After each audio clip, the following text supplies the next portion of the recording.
Heute erfahrt ihr, was ein Bleistift mit dem Vorbild dieses Sets zu tun hat.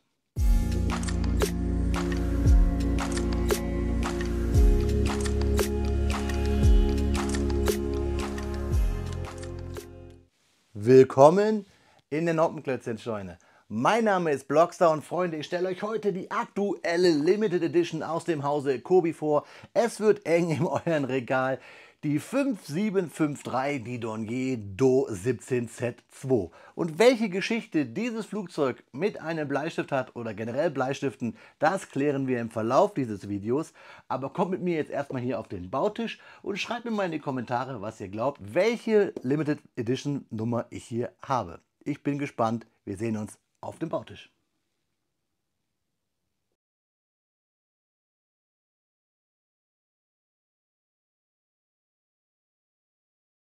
Ja, Freunde, da haben wir die 5753 auf dem Bautisch liegen, 1537 Steinchen, unsere Dornier Do 17Z2 aus der Historical Collection World War II.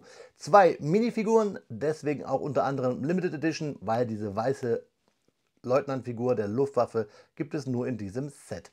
Das Set kommt im Maßstab 1:32, ist daher etwas groß. Schön viele Prints haben wir hier, diese gelben Markierungen. Wir haben eine schöne verglaste Cockpithaube bzw. Kanzel. Wir haben 4 Bomben und Größe ist das Stichwort. 49 cm ist es lang und 20 cm hoch, sowie eine Spannweite von 57,5 cm. Ich glaube, dass wir hier auf dem Karton einen kleinen Fehler haben, denn wir haben hier eine Spitfire in einer Late-Ball-Lackierung. Und Freunde, bei den Fakten erfahrt ihr, was für ein Flugzeug das hier war, die U5 plus DL, denn so lange war dieser Flieger gar nicht im Einsatz. Ja, aber hier auch bei mir auf dem Bautisch, ein bisschen wird er auf dem Einsatz sein. Wir schauen uns mal die Rückseite an. Da haben wir ein Foto vom Bomber, wir haben unsere 2 Figürchen, ich habe es euch gesagt, ein Leutnant, ein Pilot. Wir haben hier, sehen wir schon, bedruckte Fliesen, viele gelbe, diese typische Markierung Anfang des Krieges. Das schöne hellblau, darauf freue ich mich. Wir können hier die Bombenklappen aufmachen, das Fahrwerk können wir ab- und anbauen und dann auch die Fahrwerksschächte ein- und ausklappen. Und wir haben hier das Höhenruder, das wir bewegen können, sowie können wir auch das Cockpit öffnen. Fakten bekommt ihr gleich. Wichtig ist noch, Freunde, schreibt mir in die Kommentare, was ihr glaubt, welche Zertifikatsnummer ich habe. Und als Goodie haben wir diesen tollen Stand, das gläserte Typenschild mit der Zertifikatsnummer und 4 Bomben. Ganz wichtig. Aber Freunde, noch wichtiger ist ja, was sich hier im Karton verbirgt. Dafür müssen wir unseren Bomber einmal ganz kurz fliegen lassen. Boah, Freunde, da ist der ganze Inhalt quasi wie aus einem Bombenflugzeug hier auf meinen Teppich, also quasi ein Bombenteppich, gelandet. Wir sehen, wir haben 5 Tüten, die ein bisschen milchig daherkommen. Ich würde mich ja freuen, wenn das vielleicht Recycelmaterial ist, ich weiß es nicht, aber die Tüten kommen etwas milchig daher. Also 5 Tüten, da sehen wir auch schon dieses Hellblau, das gefällt mir ganz gut. Tüte 1, 2, 3, 4 und 5. Diese hier ist heller mit dem großen Formteil der Kabine. Da können wir schon sehen, der Kanzel, wie groß dieses Flugzeug wird. Und wir haben natürlich hier das Zertifikat. Das lüften wir gleich. Und wir haben hier eine Anleitung, die geknickt ist. Bei mir sind die Anleitungen immer irgendwie leicht beschädigt, aber das ist nicht so schlimm. Ab 11 Jahren, das zeigt schon, wie anspruchsvoll dieses Set hier wahrscheinlich wird. Ich habe euch gesagt, alles Drucke, Pad printed und die Anleitung ist in der EU gedruckt worden. Klammer gebunden, ziemlich schwer, viele Seiten. Wir schauen mal kurz. Ja, ich bin nicht müde, bei jedem Video zu erklären, wie man mit Kobi-Anleitungen arbeitet, denn sie sind anders als wie die von anderen Herstellern. Wir nehmen die Tüte 1. Wir sehen ja, wir haben hier diese Bauabschnittstüten. Wo ist sie? Da. Die reißen wir auf, ihr macht da Häufchen, packt euch das in Schälchen, Tellerchen, wie auch immer, was ihr damit machen wollt und verteilt diese Steine auf den Bautisch. Tüte 1 ist offen, dann fangen wir an zu bauen. Was wir brauchen, ist immer in diesen Rechtecken hier mit den Rundungen dargestellt. Wir haben Anlegehilfen, wir haben Legenden für verschiedene Slope-Größen und Winkel und Brackets und so weiter. Und der erste Farbschritt ist dann immer farbig und zeigt uns den Weg hier mit roten Pfeilen. Der zweite ist auch farblich, der erste dann schon wieder ausgegraut und so weiter. Wir haben bei Kobi-Anleitung keine Seitenzahlen, nur die Bauschritte und fertig sind wir dann ja nach 5 Bautüten mit dem Bauschritt 213, wenn wir hier die limitierte Minifigur zusammenbauen auf dem Stand. Das Flugzeug richtig fertig haben wir mit dem Bauschritt. Hier ist die Anleitung auf dem Kopf mit dem Bauschritt 181, wenn wir das Fahrwerk von unten dran klemmen. Auf den letzten Seiten findet ihr dann immer die Teileübersicht. Falls euch Teile fehlen, könnt ihr dann nämlich hier schauen, welches, und könnt es dann gleich auf der folgenden URL hier unten monieren. Hier nochmal die Bauanleitungshilfe für die Minifiguren, also wie baut ihr die zusammen, und darauf freue ich mich immer am meisten, ein bisschen Werbung, das macht einen Mund wässrig. Schaut einfach mal oben auf dem i, welches dieser Flugzeuge ich euch schon vorgestellt habe. Kleiner Tipp, das auf jeden Fall. So, aber jetzt natürlich ganz wichtig, welche Nummer habe ich? Ich weiß es schon, die 134, da ist mein Zertifikat, unterschrieben hier unten vom Chef von Kobi, der, finde ich, den tollsten Job der Welt hat. Hier ist meine Fliese für den Stand, wo wir auch hier unten die 134 sehen. Ich kann euch noch sagen, wenn ich hier auf dem Karton lunze, dass dieses Set am 13.10.2023 um 17 Uhr und 32 Minuten in Mielec in Polen gebaut wurde. Ja, Freunde, jetzt gibt es die Geschichte mit dem Bleistift und die Geschichte mit, warum dieses Flugzeug gar nicht so lange im Einsatz war. Ich habe jetzt auf jeden Fall viel Spaß beim Klemmen dieser tollen Steine. Ich wünsche euch viel Spaß beim Zugucken und vor allen Dingen beim Lauschen der Fakten rund um die Dornier Do 17Z2. Viel Spaß dabei!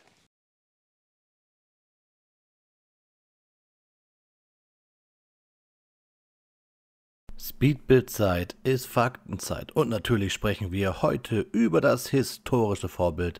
Wir sprechen über die Dornier Do 17. Die Dornier Do 17, auch bekannt als fliegender Bleistift aufgrund ihrer schlanken, stiftartigen Form, war ein bemerkenswertes deutsches Flugzeug, das während des Zweiten Weltkriegs eine wichtige Rolle spielte. Diese einzigartige Maschine wurde von der Dornier Werke GmbH in den 90er-30er Jahren entwickelt und war eine wahre technische Meisterleistung seiner Zeit. Schon 1932 begann Dornier mit der Planung der Do 17. Zur Tarnung wurde sie zunächst als Schnellflugzeug für die Lufthansa bezeichnet, doch sie war ein reines Kampfflugzeug. Bei der Luftwaffe ging sie als Bomber in Dienst, flog aber auch als Aufklärer und Nachtjäger. Mit ihrer charakteristischen Rumpfform und den in gondelartigen Verkleidungen an den Tragflächen befestigten Motoren war die Do 17 eine wahre Ikone der Luftfahrtindustrie ihrer Zeit. Ihr elegantes Design ermöglichte es ihr, hohe Geschwindigkeiten zu erreichen und gleichzeitig eine außergewöhnliche Wendigkeit zu bewahren. Insgesamt wurden über 2100 Dornier Do 17 Flugzeuge in verschiedenen Varianten hergestellt, darunter auch die Weiterentwicklung, die Do 215. Diese beeindruckende Produktionsmenge zeugt von der Bedeutung und Vielseitigkeit dieses Flugzeugmusters während seiner Zeit. Während des Spanischen Bürgerkriegs in den späten 1930er Jahren machte die Do 17 von sich reden, als sie von der deutschen Legion Condor eingesetzt wurde, um die republikanischen Truppen zu unterstützen. Ihre hohe Geschwindigkeit und Agilität machten sie zu einem gefürchteten Aufklärungs- und Bombenflugzeug. Während des Zweiten Weltkriegs spielte die Dornier Do 17 eine Schlüsselrolle in verschiedenen wichtigen Schlachten und Kampagnen. Die Do 17Z, eine der bekanntesten Versionen, so wie ich sie hier baue, die Z2, war ein mittelschwerer Bomber und wurde in den Blitzkriegen in Polen und Frankreich eingesetzt.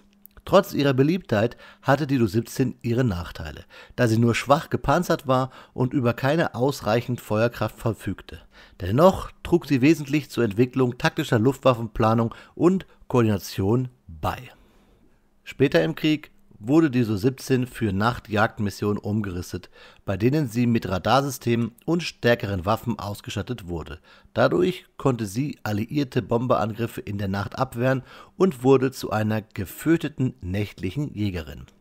Der Spitzname Fliegender Bleistift leitet sich von der schmalen und stiftartigen Rumpfform der Do 17 ab, die ein unverwechselbares äußeres Erscheinungsbild schuf. Dieses Design trug zur Aerodynamik des Flugzeugs bei, ermöglichte hohe Geschwindigkeiten und machte die Do 17 zu einem unverwechselbaren Symbol der Luftfahrtgeschichte. Im Einsatz hatte sich die Do 17 durchaus bewährt, auch wenn sie nie wirklich aus dem Schatten anderer Kampfflugzeuge wie der Heinkel He 111 und der Junkers Ju-88 heraustreten konnte. Doch als schon 1932 konzipiertes Flugzeug konnte sie sich immerhin bis 1942 im Einsatz behaupten. Unter dem Aspekt, dass die Luftfahrttechnik in diesen 10 Jahren einen enormen Entwicklungsschub erlebte, ist dies nicht selbstverständlich. In der Luftstaffel um England gingen viele Maschinen verloren und ab Ende 1940 wurden in den Bombeneinheiten die Do 17 bzw. die Weiterentwicklung Do 215 zunehmend durch neuere Muster mit höherer Bombenzuladung und Reichweite wie die schon erwähnte Ju 88 und die Heinkel Heer 111 ersetzt. Die Erfahrungen mit der Do 17 flossen bei Dornier in die Entwicklung des schweren zweimotorigen Bombers Do 217 ein. Obwohl diese der Do 17 im Aussehen ähnelte, war sie eine Neuentwicklung. Nach ihrer Ausmusterung bei den Kampfgeschwadern standen Do 17 noch in verschiedenen anderen Luftwaffen im Einsatz. So flogen die fliegenden Bleistifte weiterhin in Ungarn, Bulgarien, Kroatien, Finnland und Rumänien. In Museen können wir leider heute keine komplett erhaltene Do 17 finden. Dennoch gibt es einige Einzelteile, die ausgestellt werden. In England restauriert man gerade eine auf einer Sandbank abgestürzte Do 17. Hoffen wir, dass diese Versuche erfolgreich sind.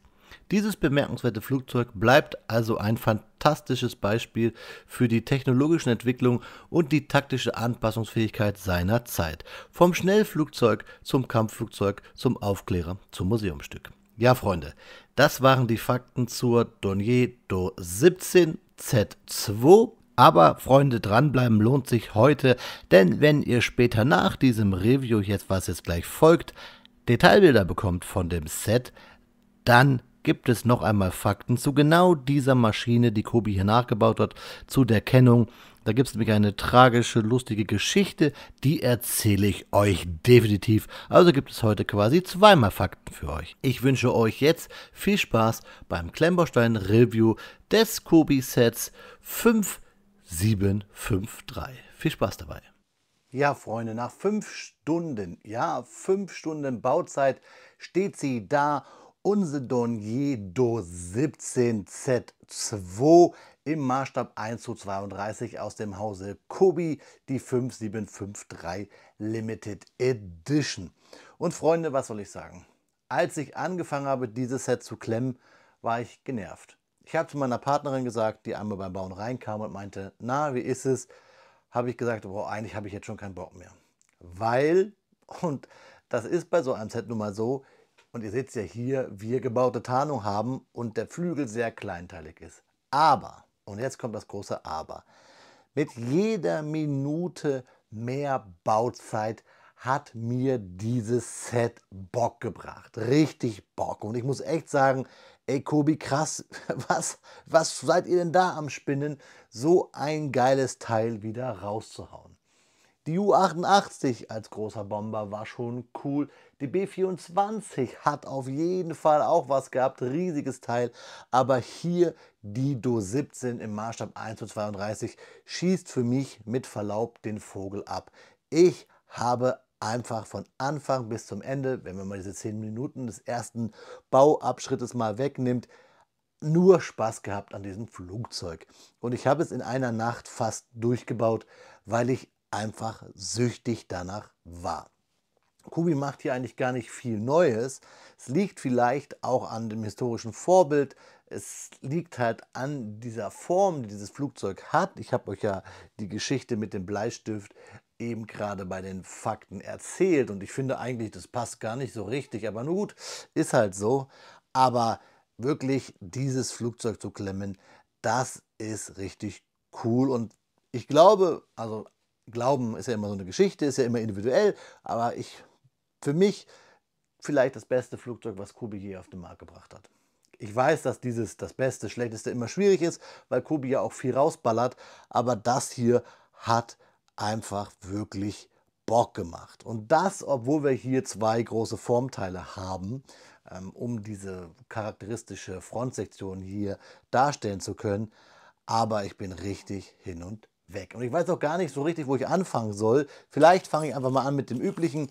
Die Steine, die wir über haben. Ich habe hier einen 2x5er, einen 2x5er Plate in Olive über. Die habe ich vielleicht sogar vergessen zu verbauen. Wir haben hier die Slopes über, die wir bräuchten, wenn wir das Flugzeug in fliegender Pose bauen. Zeige ich euch gleich. Und ich habe hier ein paar Stäbchen, Stangen, einen Bügelperlen, Aufbügler nenne ich ihn mal. Hier diesen Applikator, sowie Schlauch und Atemmaske für den Piloten und eine extra Pilotenmütze über. Seht ihr aber auch gleich nochmal in den Detailfotos. Wir haben natürlich das Zertifikat, ist geschenkt, wird bei mir abgeheftet und wir haben die Anleitung. Und vielleicht ist so ein kleiner Kritikpunkt irgendwie die Anleitung, die ich finde irgendwann ein bisschen unübersichtlich wird, beziehungsweise viel zu viele Sachen auf einmal von einem will. Also ich finde, 11 Jahre plus ist hier schon richtig, weil manchmal ist es ein bisschen unübersichtlich, auch aufgrund der Farben. Wir haben ja dieses Hellblau jetzt hierbei, dieses Hellblau. Und da finde ich es vielleicht mal ein bisschen unübersichtlich und zu viel. Also vielleicht etwas klarer und eine zweite Einleitung dabei legen und dann ist alles cool. Also das war ein kleiner Kritikpunkt. Kommen wir jetzt zum Geilen. Was bei diesen Großflugzeugen bei Kobi ja wirklich cool ist in der Limited-Version, ist dieser Stand. Den hatten wir ja auch schon bei der Ju-88 und bei der B-24. Beide habe ich euch vorgestellt. Findet ihr alles hier oben auf dem i. Könnt ihr mal schauen. Wir haben halt wirklich diesen coolen Stand, schön schwarz, dieses schwarzes Edel. Und wir haben sogar Noppen drauf, um diese zwei Minifiguren aufzunoppen und sie dann mit zu präsentieren. Also dieser Stand ist wirklich cool, er ist robust. Macht Spaß. Dass man natürlich hier seine Fingerabdrücke sieht durch unser normales Ausfetten der Finger, wie auch immer man das nennt, ne, das ist normal und das ist auch bei diesem Flugzeug hier ein Riesenproblem. Ihr seht es hier schon schimmern. Die Steine waren natürlich typisch Kobi nicht ganz sauber, aber halt auch das Festdrücken mit den Fingern irgendwann hat man halt immer durch Creme, durch das eigene Ausschwitz, was man halt so hat, diese ganze menschliche Ausdünstung, sage ich mal, sehr viel Fett hier auf den glänzenden Oberflächen und deswegen sieht dieses Flugzeug schon ein bisschen used aus. Mein Licht verstärkt jetzt hier so ein bisschen die Schlieren, aber halt auch die glänzenden Stellen. Also der Stand hier, klasse. Ich schaffe es bloß bei mir gar nicht so richtig, das Flugzeug auf dem Stand ins Regal zu schieben. Dafür habe ich zu wenig Platz. Aber ich zeige es euch gleich trotzdem noch einmal aufgeklemmt. Wollen wir uns aber die Figuren angucken, denn die sind ja hier maßgeblich, denn wir haben ja erst einmal eine ganz normale Pilotenfigur, die seht ihr auch in groß rechts nochmal. Ich finde es halt cool, diese abgesteckte Geschichte hier, diese typische deutsche Bomber-Weste, Jacke mit hier seiner Uhr, der Knopfleiste. Wir haben hier das blaue Schiffchen gewählt, schwarze Schüchchen, schwarze Handschuhe, hinten auch bedruckt. Und wir haben hier seine Schwingen. Richtig cool. Diese Figur haben wir halt auch in der normalen Version der 5753. Und wir haben hier unseren Leutnant schön bedruckt, hier mit Orden vieler Meter, typische weiße Uniform der Luftwaffe in den Anfangsjahren. Zu dieser Figur, zu diesem Herren, also ich vermute, dass er es ist, beziehungsweise auch zu dieser Maschine, gibt es ja dann gleich nachher bei den Bildern noch einmal ein paar Fakten. Köfferchen dabei und schöne Figur, schön klar. Also wirklich richtig cool, Limited in diesem Set. Kann man gut halt auch in den Horch oder in so einem Daimler-Fahrzeug stecken quasi. Der Leutnant wird zu seinem Flugzeug gebracht. Also finde ich cool. Das ist die Thematik mit dem Stand. 6 Minuten schon und ich habe noch gar nicht über das Flugzeug geredet. Aber schaut es euch an. Ich schiebe mal den Stand hier wirklich aus dem Bild, damit wir wirklich unsere Do hier im Fokus haben. Wir haben hier 49 cm und hier 57,5 sowie angebliche 20 cm in der Höhe. Das kann natürlich variieren. Aber schaut euch das wirklich nochmal an, wie groß dieses Teil ist. Ich bin kein kleiner Mensch. Schaut euch meine Hand an. Ne? Also 1, 2, 3 mal meine Hand oder mein Unterarm. Also dann könnt ihr euch schon mal vorstellen, wie groß dieses Flugzeug ist. Und ich hebe es jetzt einmal hoch und dann schauen wir es uns genauer an. Also einmal hier von oben, da seht ihr hier diese Fettschmiere, die ich euch gesagt habe, auf den Tragflächen, also wie gesagt von meinen Fingern sowie aus dem Kobi-Werk. Wir haben halt hier tolle Drucke, die Balkenkreuze, die Propellernarbe, hier das Emblem des Kampfgeschwaders, dann hier die U5 plus DL bzw. das Balkenkreuz und hier halt auch so ein kleines, ich glaube hier wird wahrscheinlich das Verbandsmaterial in einer Klappe untergebracht gewesen. Wir haben hier angedruckt ein Fensterchen und von der Unterseite dann auch nochmal die Balkenkreuze bzw. diese Ds hier an den Flügelspitzen und auf der anderen Seite natürlich auch das Emblem des Kampfgeschwaders.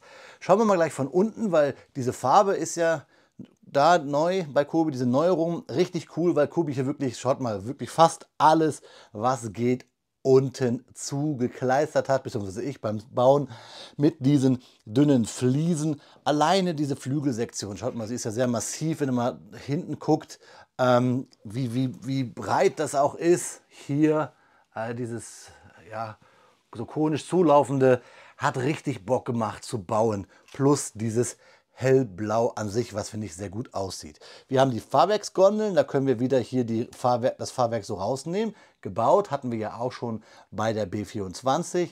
Schön gemacht, hier mit so einem Bracket, da haben wir die Noppen und dann noppen wir es einfach drauf und unser Fahrwerk steckt drinne. Diese typischen alten Kobi-Reifen wurden wieder verwendet und wir haben hier sogar eine Abdeckung. Wir haben halt hier die Klappen. Es gibt halt auch nachher noch Fotos, da könnt ihr genau sehen, wie es ausschaut. Wir haben hier mit vielen Slopes diese Motorgondeln schön rund bekommen und wir haben hier auch einen richtigen Bombenschacht mit 4 Bomben, die in diesem Set dabei sind. Ich lasse die jetzt einfach mal rausplumpsen. So, 4 Stück hier auf meinen grauen Teppich und da ist der Bombenschacht, den man schön zumachen kann. Also ich mache ihn immer nicht so ganz zu, weil Fingernägel und so gehen ja eh flöten, wenn man Kobi-Sets baut.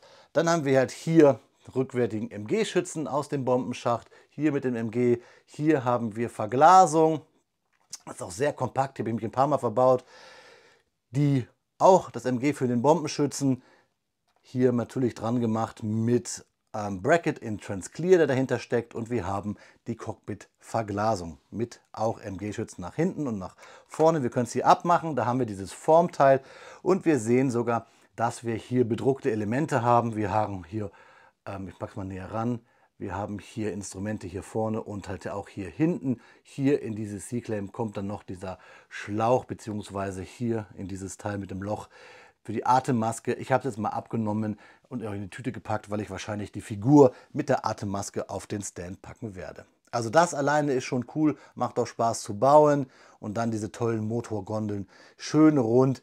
Oben hier die Abgasanlagen, beziehungsweise ich nenne es einfach mal salopp Auspuff. Dann hier auch da mit einem runden Slope angedeutet, hier Lufteinlässe, sowie hier der Propeller, der sich gut drehen lässt. Hier haben wir Positionsleuchten, Antenne und so weiter. Und dann dieses toll gebaute Tarnmuster mit diesen 2 Grüntönen, das sieht einfach geil aus. Sorry. Plus dann hinten dieser angeblich so schlanke Rumpf, der halt auch gut zuläuft mit verschiedenen Slopes. Hier verschiedenen Rundungen bis hin zu diesen kleinen Mini-Slopes, diesen 1,5ern, fast 2ern, hinten im Abschluss sowie das Seitenleitwerk und Höhenleitwerk, das wir natürlich benutzen können und hier schön abgerundet. Und ich habe es euch ja gesagt, für den Stand, für die fliegenden Version kann man sogar hier das Rad abnehmen und dann diese 2 hellgrünen Slopes, die ich euch in der Tüte gezeigt habe, anbringen. Seitenleitwerk auch hier schön gelöst, einfach mit Löchern an die Noppen, an einen Bracket hier dran. Richtig cool, schöne Bautechnik. Da ist Kobi ja wirklich, ja, Creme. Einfach Creme de la Creme, was Kobi da an Bautechniken hat. Ich baue jetzt noch mal kurz die Junkers schnell so zusammen. Jetzt habe ich Junkers gesagt, weil die Junkers das erste Großflugzeug, das deutsche war, was ich so hatte. Wir reden natürlich hier über unsere Dornier von Claude Dornier. So, Kabine drauf, hält auch ganz gut. Klappe wieder auf für die Bomben. Ich habe es euch gesagt, ich würde es nie ganz zumachen. Wie gesagt, hier mit diesen Hinges, alles in diesen schönen hellblau.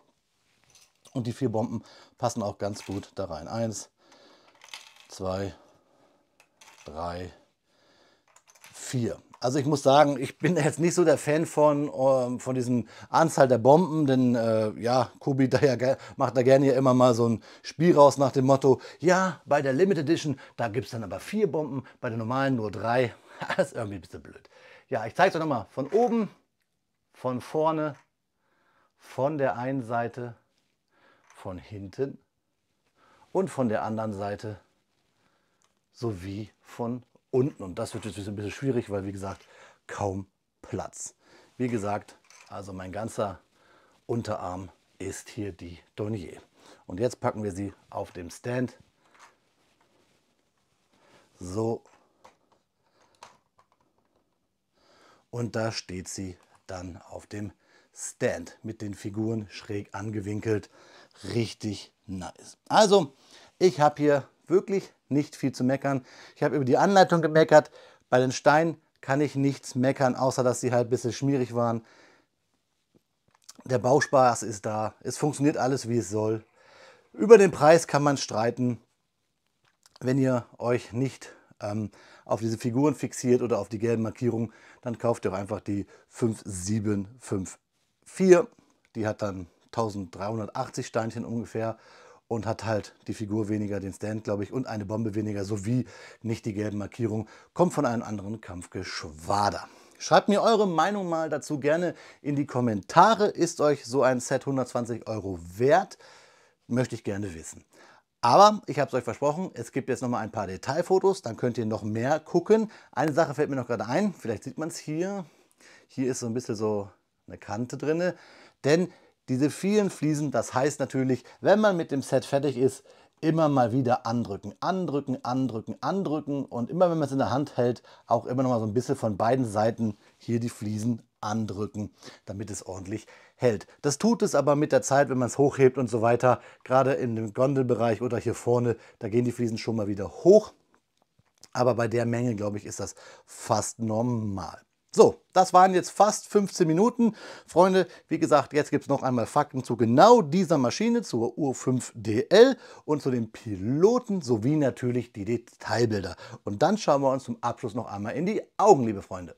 Das Review war nicht detailgetreu genug. Freunde, hier habt ihr jetzt mit diesen Bildern die Chance, euch nochmal selber einen Blick auf das ein oder andere Detail zu verschaffen. Und während ihr da schaut, könnt ihr von mir hier nochmal etwas auf die Ohren bekommen, nämlich ein paar Fakten zu dieser Maschine, zur U5DL. Diese Do 17 der dritten Staffel des Kampfgeschwader 2 stürzte nämlich am 13.11.1940 um 22:48 Uhr bei Villerzell am Ostufer des Sihlsees ab, wobei sie vollständig zerstört wurde. Wenn ihr euch jetzt fragt, wo ist denn der Sihlzell, wo ist Villerzell? Natürlich in der Schweiz. Von der Besatzung fehlte damals jegliche Spur. Untersuchungen anhand gefundener Karten von Südengland ergaben, dass die Besatzung nach einem Aufklärungsflug über Großbritannien bereits über Frankreich das Flugzeug verlassen hatte, nachdem es von der eigenen deutschen Fliegerabwehr irrtümlicherweise beschossen wurde. Da der Autopilot eingeschaltet blieb, flog die D-17 weiter, bis Benzinmangel zum Absturz führte. Am 22. November 1940 wurden die Trümmer dann an Deutschland zurückgegeben. Die Maschine hatte die Werksnummer 2663. Interessant ist, dass es heißt, dass der Pilot, nämlich Leutnant Klaus-Jürgen Schmitz, die Maschine schon über Deutschland verlassen hatte. Also der Pilot ist hier zuerst rausgesprungen über Deutschland, der Rest dann über Frankreich. Eine interessante Geschichte. Dieses Flugzeug war also gar nicht so lange im Einsatz. Ich denke mal, es wird länger bei mir in meinem Kobi-Regal stehen, als es im Einsatz war. Ja, Freunde, das waren nochmal ein paar Fakten obendrauf. Jetzt viel Spaß bei meinen letzten Worten. Ja, Freunde, das Video ist zu Ende und ich bleibe dabei, Kobi, ihr seid verrückt. Wo soll das noch alles enden? Mein Sammlerregal wird immer kleiner, der Platz wird immer rarer und deswegen, also Freunde, bitte, ich bin froh, dass es jetzt demnächst ein paar 135 Panzerchen und sowas gibt, denn diese Riesenflugzeuge, sie sind richtig geil. Ich bleibe bei diesem Wort. Hammer, was Kobi da hier rausgebracht hat. Ob es der Preis wert ist, das bleibt jedem selbst überlassen. Ihr könnt mir mal da eure Meinung drunter schreiben in die Kommentare jetzt hier unter diesem Video. Ich mag die Limited Editions und mit jedem Bau mehr einer Limited Edition und eines Kobi-Sets mehr habe ich Bock auf diese Minifiguren. Da wird mein Sammlerherz so doppelt getriggert. Vielleicht bin ich da auch wirklich ein dankbares Opfer. Vielleicht reicht auch hier die 5754. Schreibt mir da mal eure Meinung einfach bitte in die Kommentare. Ich liebe dieses Ding und muss jetzt wohl oder übel ein paar Sachen zur Seite räumen, damit die Dornier hier Platz bekommt. Ja, typisch Flugzeug bleibt mir am Ende nur zu sagen, Freunde, habt einen guten Flug, seid friedlich, klemmt was Schönes, auf Wiederbauen, euer Freund, der Blockstar.